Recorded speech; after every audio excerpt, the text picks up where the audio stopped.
KURV. Coming up, do you have any toxic employees in your workplace? Not mentioning any names. I'm looking at him right now. Is he gone or what? Oh, he took off?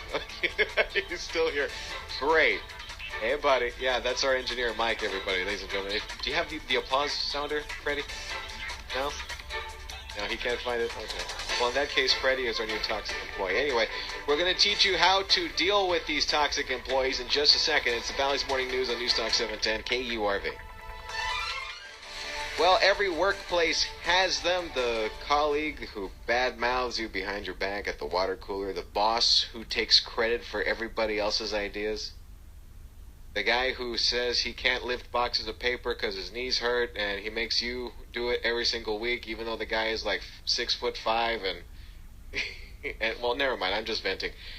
Joining us on News Talk 710 KURV, these people are toxic employees, and this workplace culture expert, the amazing Shontaye Hawkins, is going to teach you how to work with them. Good morning, Shontaye. Good morning. How are you? I'm doing very, very well now that I don't have to lift boxes of paper anymore.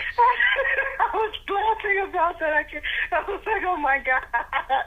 Okay, yeah, that's awesome. Well, congratulations. I'm glad you don't have to do that anymore. I get to check that one off the list. I can retire happily now. Right.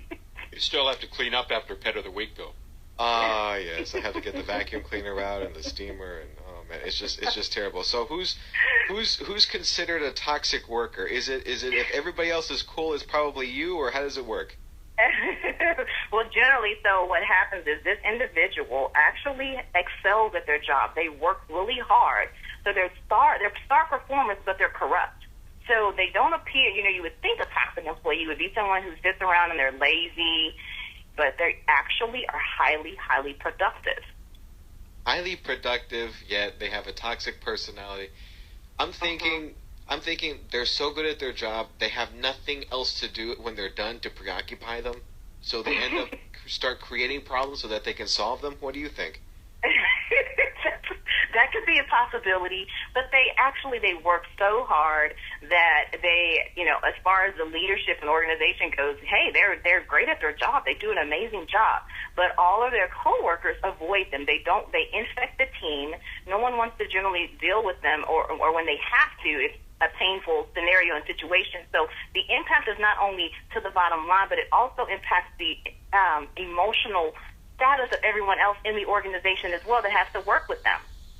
Joining us on News Talk 710 KURV, workplace culture expert Shontaye Hawkins. Shontaye, Tim Sullivan here. So how do you deal with that toxic employee? You just can't fire them, or can you? Well, you can. I mean, organizations obviously downsize as they see fit, and deem necessary from time to time. That would be too easy, though. Yeah, it may not be as easy because, after they've inspected the organization, you may get rid of them, but there may be someone else that's still there. So here's the thing an organization can do is just really make sure that they employ initiatives that screen out toxic employees from the jump.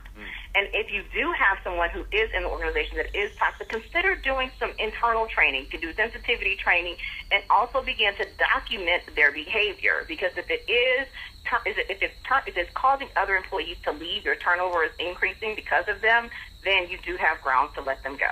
Okay, so what do you do? I mean, so let's say an employee is being, or for instance, maybe sexually harassed by this toxic employee, or he's just toxic for whatever other reasons, and you report that toxic employee to your boss, but it's your boss who's also toxic. Well, if the employee is actually the boss that's toxic, yeah, it's a conspiracy. So you want to make sure that you're actually communicating that to their boss and also HR. That kind of behavior isn't going to be tolerated in any organization, or it shouldn't be tolerated in any organization. So it's really critical, if that's happening to you, that you're documenting this and you're making sure you're having those conversations and you're being forthcoming with the information and letting the company know that there's a problem. If they don't do anything. And head to HR, Human Resources. Go there. Say that again, I'm sorry? Go to Human Resources with your complaints. Absolutely. Go there. I mean, that's your outlet. Okay. If your boss is the individual that's causing the problem, then you definitely want to make sure you're communicating it to HR, no matter what.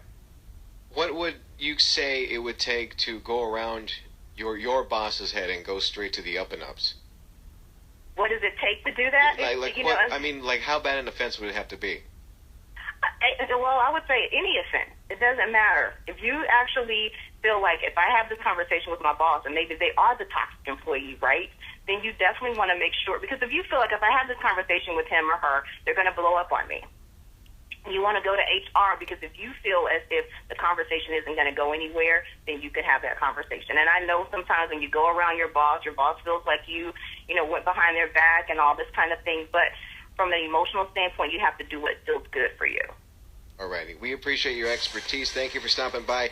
Workplace culture expert Shontaye Hawkins joining us on News Talk 710 KURV. It's 6:52.